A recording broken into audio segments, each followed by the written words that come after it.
So, did Elvis sing this song differently every single time? Yes. The short answer is yes. But that's too simple. It doesn't capture the truth of it. It's like saying every sunset is different. Things it's true, but it doesn't tell you about the colors, the clouds, the feeling you get watching it. Or to really understand, you have to look at the moments. You have to see him on stage in different years, in different rooms, in a different state of mind. The song itself is a simple thing. It's a blues song. It's built on a chassis that's meant for improvisation. It's not a delicate ballad with a rigid structure. It's a freight train of a song. It has a driving rhythm. It's about a woman who doesn't take any nonsense. She's his baby, and he knows the rules. She don't stand no fooling. She don't stand no messing around. It's a song of respect, almost a warning. And that simple, powerful idea was a perfect canvas for him. Let's go back. The song wasn't his to begin with. Most of his great songs weren't. He was an interpreter. He took things and made them his own. This one came from the world of Chicago blues. It was written by one of the great blues songwriters, Willie Dixon. He took the melody from an old gospel song, "This Train is Bound for Glory." He stripped out the talk of heaven and replaced it with something more earthly. The first person to make it a hit was a harmonica genius named Little Walter. His version is classic. It's gritty, urban, and swings hard. The harmonica is the lead voice, crying and pleading and telling the story. It's a masterpiece of the blues. When Elvis got his hands on it, something changed. He didn't record it officially in the 1950s, not in the studio for an album, but he played it. You can find recordings from his early days on stages like the Louisiana Hayride. In those versions, it's pure, uncut rock and roll. It's frantic. Scotty Moore isn't playing blues guitar, he's playing rockabilly licks that sound like they're about to fly off the rails. Bill Black is slapping the bass so hard you can feel it in your teeth. DJ Fontana is driving the beat with a youthful urgency. And Elvis. He's a kid. He sounds like a coiled spring. He attacks the lyrics. There's no subtlety, it's all raw power and sexual energy. He yelps, he stutters, he pushes the beat. He's not just singing the song, he's wrestling with it. In these early takes, you hear a young man discovering his own power. Each performance was a new experiment. He might rush a line here, or draw out a word there. He was learning how to lead a band in real time, right there in front of a live audience. The song was a tool for him, a vehicle for the wild energy he had to get out. It wasn't about a perfect rendition, it was about a feeling, a moment of release. Then, things changed. The army happened. The movies happened. For years, he was off the stage. He was making films that were mostly forgettable. He was singing songs that were mostly fluff. The raw, dangerous musician from the 50s seemed to be gone, replaced by a Hollywood movie star. Then came 1968, the comeback special. This is where the song was truly reborn in his hands. And he was back in front of a live audience, and he was terrified. He was also hungry. He needed to prove that he still had it. He was dressed head to toe in black leather, sitting in a small circle with his old bandmates, Scotty and DJ.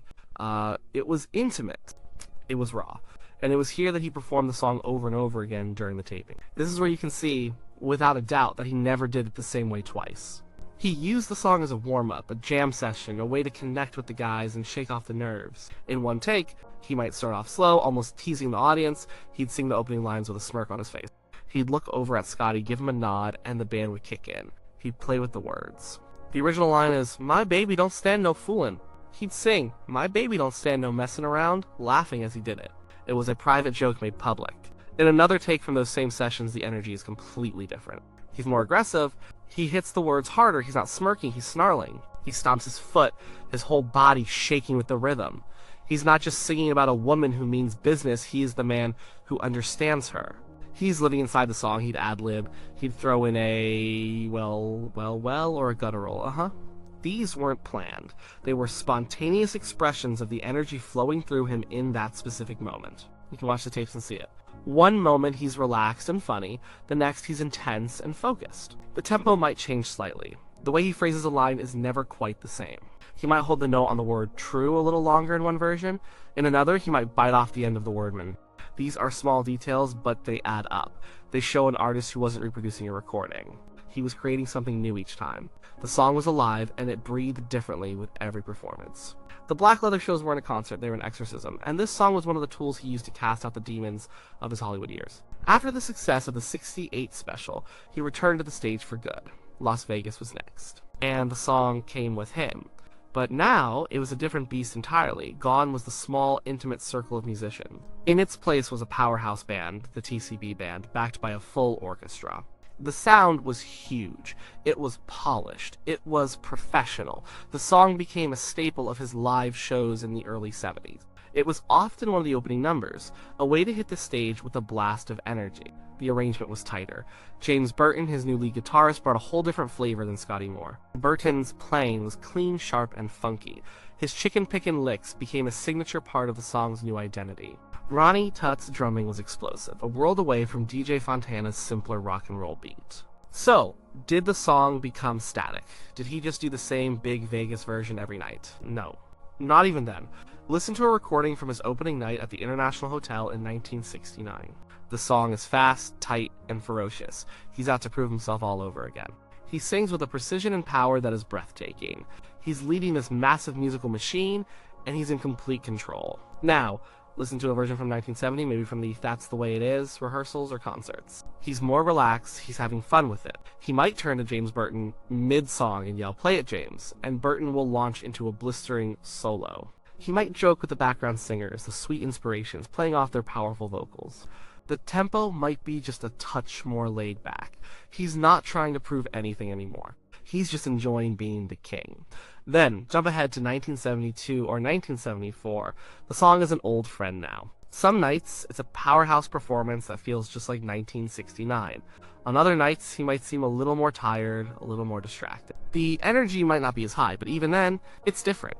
His phrasing will change. He might throw in different ad-libs. Sometimes he'd use the song to introduce the band, stretching out the instrumental section. He'd call out each musician's name over the driving rhythm. The core of the song never changed. The chords were the same. The basic lyrics were the same. But his relationship to the song was always in flux. It all depended on the night. It depended on his mood. It depended on the audience. He fed off the energy of the crowd. If the crowd was electric, he would give them a performance that was pure fire. If the crowd was more subdued, he might have to work harder, or he might just go through the motions. But even his going through the motions was different from the night before. Why was this? Why couldn't he just do it the same way every time? Part of it was the nature of the man. He was an instinctive performer, not a technical one. He operated on feelings. He didn't like to over-rehearse. He wanted to leave room for magic, for spontaneity.